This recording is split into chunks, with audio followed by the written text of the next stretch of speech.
तो मतदान का चौथा चरण भी आ गया और चौथा चरण भी गुजर गया, मगर एक बार फिर ऐसी तस्वीरें, ऐसे वीडियो सामने उभर कर आए हैं कि चुनाव आयोग पर लोगों का विश्वास लगातार खत्म होता जा रहा है। ऐसी तस्वीरें आ रही हैं जिससे पता चल रहा है कि भारतीय जनता पार्टी की दबंगई सारी हदों को पार कर रही है। दोस्तों, एक एक करके एक एक वीडियो आपके सामने, हर वीडियो की हम चर्चा करेंगे। सबसे पहले दोस्तों, हैदराबाद से किस्मत आजमा रही भाजपा की तरफ से माधवी लता का ये वीडियो।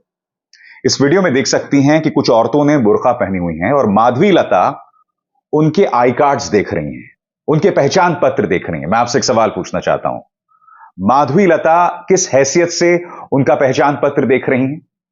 मैं ये समझना चाहता हूं कि माधवी लता के साथ एक महिला पुलिसकर्मी भी खड़ी हुई है, मगर उन्होंने माधवी लता से कुछ नहीं कहा कि आपका कोई अधिकार नहीं है इस तरह से वोटर्स के पहचान पत्र की जांच करना, मगर माधवी लता ऐसा कर रही हैं। क्यों? मैं समझना चाहता हूं, किस अधिकार से वो ऐसा कर रही हैं? चुनाव आयोग क्या कर रहा था उस दौरान?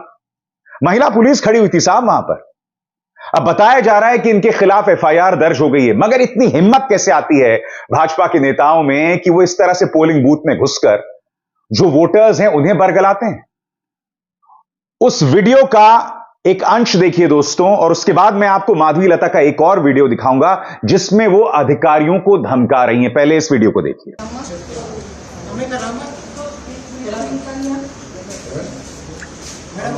ये तो 38 है, आप 38 दिखा है, उठाइए आप।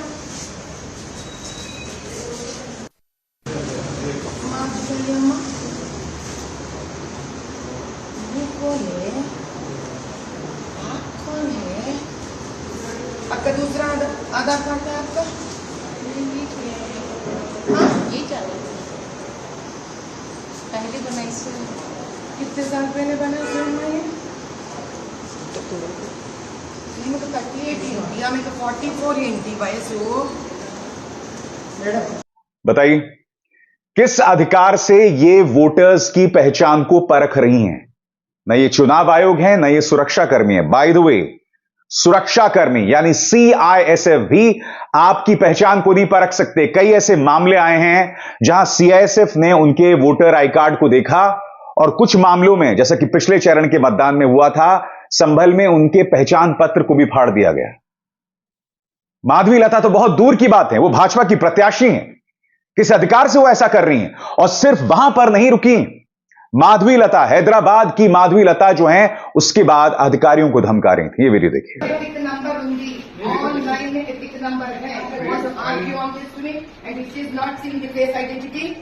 I am going to lodge a serious complaint, written complaint on that. Face identification is compulsory. అర్థమైందా?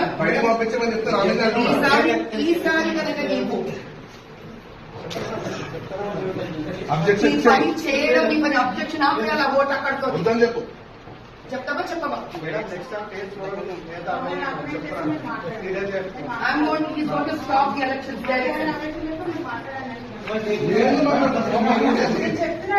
ఆవిడ కనుక తీయకపోతే ఓటు ముందుకు వెళ్ళడానికి లేదు, మా ఏజెంట్ స్టాప్ చేసేస్తాడు. माधवी लता के खिलाफ एफआईआर दर्ज हो गई है। ये वही माधवी लता हैं जिन्होंने अपने कैंपेनिंग के दौरान मुसलमानों के खिलाफ भड़काऊ बयान दिए थे। मैं उस वीडियो को नहीं भूला हूं जब वो एक मस्जिद के सामने से गुजर रही थी और फिर उन्होंने सांकेतिक तौर पर तीर कमान चलाया था और निशाने पर मस्जिद थी। माधवी लता की क्या पृष्ठभूमि है हम यहां पर साफ तौर पर देख रहे हैं। एक ऐसी प्रत्याशी जिन्हें कायदे से चुनाव नहीं लड़वाना चाहिए, और क्यों? क्योंकि वो समाज की शांति के लिए खतरा बन रही है। और अब हमने देखा अराजकता मचाती हुई यहां पर दिखाई दे रही हैं। आपने एफआईआर तो दर्ज कर दिया, मगर मैं दावे के साथ कहता हूं कुछ नहीं होने वाला है। ऊपर से अगर माधवी लता वहां से जीत जाती हैं तो सब भूल जाएंगे, कुछ नहीं होने वाला है। यही होने वाला है दोस्तों। कितना शॉकिंग है ना। और हमारा चुनाव आयोग निठल्ला बैठकर देख रहा है, इन्हें शर्म भी नहीं आती। अब मैं आपको एक और मिसाल देता हूं। निजामाबाद से जो भाजपा के प्रत्याशी हैं और सांसद हैं अरविंद धर्मपुरी, वो भी अधिकारियों को धमका रहे हैं। नजारा देखिए, फिर मैं उसकी चर्चा करता हूं।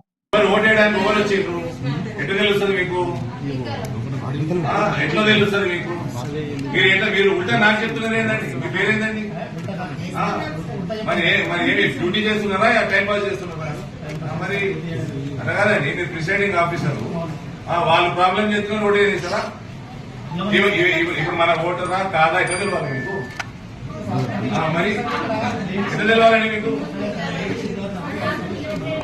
तो मैंने आपको दो वीडियोस दिखाए दोस्तों, एक अरविंद धर्मपुरी की और दूसरा मैंने आपको वीडियो दिखाया वो था माधवी लता की।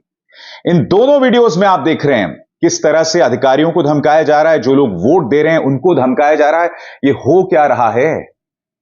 मैं फिर आपसे सवाल पूछना चाहता हूं। एक जमाना हुआ करता था जब ईवीएम नहीं होता था, तब पोलिंग बूथ्स लूट लिए जाते थे, वोट डाले जाते थे ठप्पा मार के। यहां पर क्या हो रहा है मैं आपसे समझना चाहता हूं।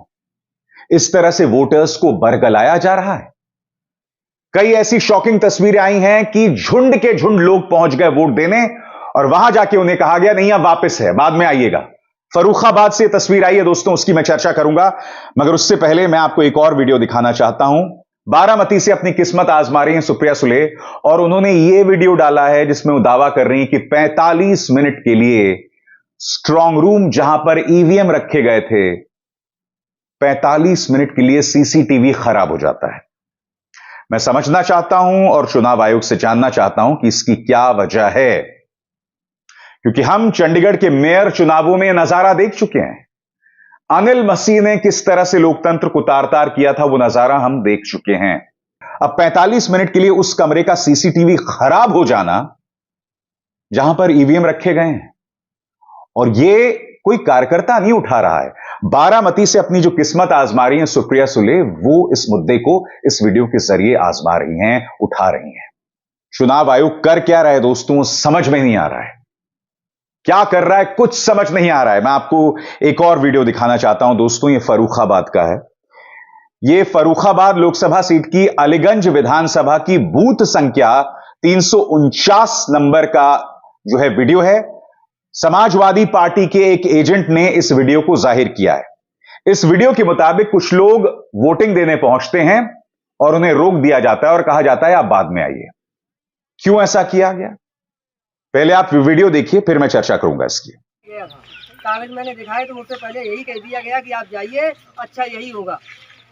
तो फिर मैंने अनुनय विनय की तो उन्होंने मुझसे कागज ले लिए, फार्म ले लिया और आधार कार्ड ले लिया और फोटो ले लिया और कह दिया आप तुम जाइए, 12 बजे के बाद आना।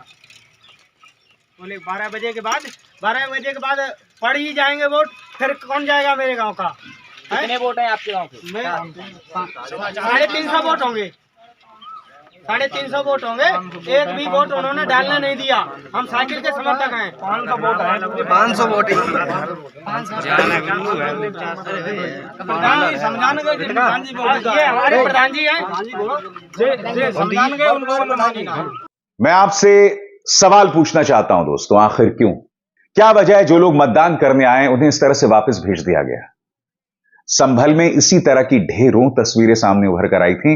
अब यही तस्वीर फर्रुखाबाद के एक पोलिंग बूथ में आई है और यह वीडियो, जैसा कि मैंने बताया, समाजवादी पार्टी के पोलिंग बूथ एजेंट ने इस वीडियो को पेश किया है जो सोशल मीडिया पर वायरल है। प्रशासन कर क्या रहा है, चुनाव आयोग कर क्या रहा है? अरे भाई, इस मामले की जांच हो, ऐसा क्यों हुआ? क्या चुनाव आयोग के पास कोई जवाब है? चुनाव आयोग तो कोई जवाब ही नहीं देगा ना, और मैं आपको बताता हूं क्यों नहीं देगा, क्योंकि वो लोग प्रेस कॉन्फ्रेंसेस ही नहीं कर रहे हैं। पहले एक नजीर हुआ करती थी जब चुनाव आयोग जो है वो प्रेस कॉन्फ्रेंस किया करता था, अब वो प्रेस कॉन्फ्रेंस ही नहीं होते तो आप सवाल कहां से पूछोगे? पोलिंग बूथ के अंदर एक अधिकारी मोदी मोदी के नारे लगा रही है, साहब मजाक नहीं कर रहा हूं मैं आपको, और फिर जब उसे एक्सपोज किया गया तो वो माफी मांगने लगी।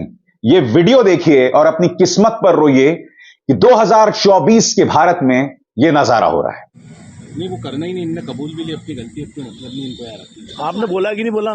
सॉरी बोला ना, मैंने बोला तो सॉरी, कान पकड़ के सॉरी बोल रही हूँ। तो काहे के लिए बोला फिर आपने? अरे बाबा सॉरी बोल रही हूँ दादा, मैं तेरे पैर पकड़ लूँ? पैर वगैरह मत पकड़ो, है ना, ऐसा कुछ भी नहीं है हमारे मन में भी नहीं। आप हट जाओ, हम लोगों आप तो हमको आप चाहिए नहीं यहाँ पे दिन भर।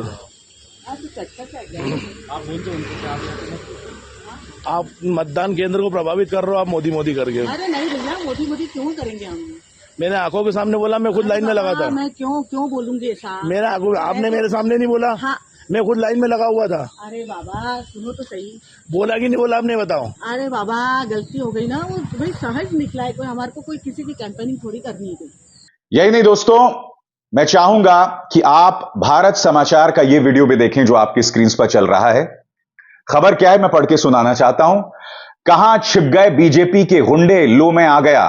बूथ पर मतदान प्रभावित करने की शिकायत पर अखिलेश यादव खुद पहुंच गए। वहां मौजूद पुलिस कर्मियों ने उन्हें स्थिति बताई। कन्नौज लोकसभा सीट से उम्मीदवार अखिलेश यादव बूथों के निरीक्षण पर निकले हैं। मैं चाहूंगा कि आप इस वीडियो का वो हिस्सा देखें जिसमें अखिलेश यादव बाहर आते हैं और इस दौरान वो पुलिस कर्मी से बातचीत भी कर रहे हैं। देखिए उसका नजारा। कि अखिलेश यादव बाकायदा पुलिस वालों को जो है वो बात कर रहे हैं, पुलिस से जो है वो बात कर रहे हैं और समझाने की उनको कोशिश कर रहे हैं कि किस तरह से यहाँ पर लोगों ने जो है वो यहाँ पर जो है वो बात की है। बहरहाल ये तस्वीरें आपको नज़र आ रही होंगी कि किस तरह से अखिलेश जी यहाँ पर पहुँचे हुए हैं और उनसे जो है वो हम बात करेंगे और बात करने की उनसे कोशिश करते हैं। आप तस्वीरों में देखिए कि किस तरह से यहाँ पर अखिलेश यादव यहाँ पर पहुँचे हैं और बड़े जो है वो आरोप लगाए जा रहे हैं। आप तस्वीरों में देखिए कि किस तरह से अखिलेश यादव यहाँ पर पहुँचे हैं और उन्होंने बहुत सारी बातें जो है वो कही हैं। तमाम लोगों ने उनसे शिकायत की है और एक बड़ा यहाँ पर आरोप लगाने का काम जो है वो किया गया है। इतनी अफरा तफरी दोस्तों हमने कभी नहीं देखी। इस तरह से जो लोग अपनी किस्मत आजमा रहे हैं उन्हें बाहर आना पड़ रहा है। एक एक लम्हे पर निगाह रखनी पड़ रही है। लोगों को वोट नहीं डालने दिया जा रहा। चुनाव आयोग लगातार तार हो रहा है, उसकी विश्वसनीयता भंग हो रही है, मगर उन्हें परवाह ही नहीं है। दोस्तों मेरे सामने दो और वीडियो आए हैं, मगर वो वीडियो मैं आपको नहीं दिखाना चाहूंगा क्योंकि मैं चाहूंगा कि उसकी विश्वसनीयता की जांच हो। इसमें दो लोग ये दावा कर रहे हैं कि हमने एक खास पॉलिटिकल पार्टी को के नाम पर उनके समर्थन में बटन दबाया, मगर हमारे स्लिप पर नाम आया कमल का यानी भाजपा का। ऐसा क्यों हो रहा है? कहने को ये दो मिसालें हैं दोस्तों, मगर ये दो मिसाल हैं तो इसका मतलब ईवीएम में कुछ दिक्कत होगी। सबसे पहली बात, मैं चाहूंगा कि उन मामलों की जांच हो, उसके हम तह तक पहुंचे। मैं ये नहीं कह रहा हूं कि वो जो दावे कर रहे हैं सही कर रहे हैं, हो सकता है उनसे कुछ गलतफहमी हुई हो, मगर मैं उन दो लोगों के दावे को जोड़ रहा हूं उन तमाम वीडियोस के साथ जो अभी अभी मैंने आपको बताया। खुलेआम भारतीय जनता पार्टी के कार्यकर्ताओं की, उनके नेताओं की गुंडागर्दी चल रही है और उसकी मिसाल मैंने आपके सामने दी।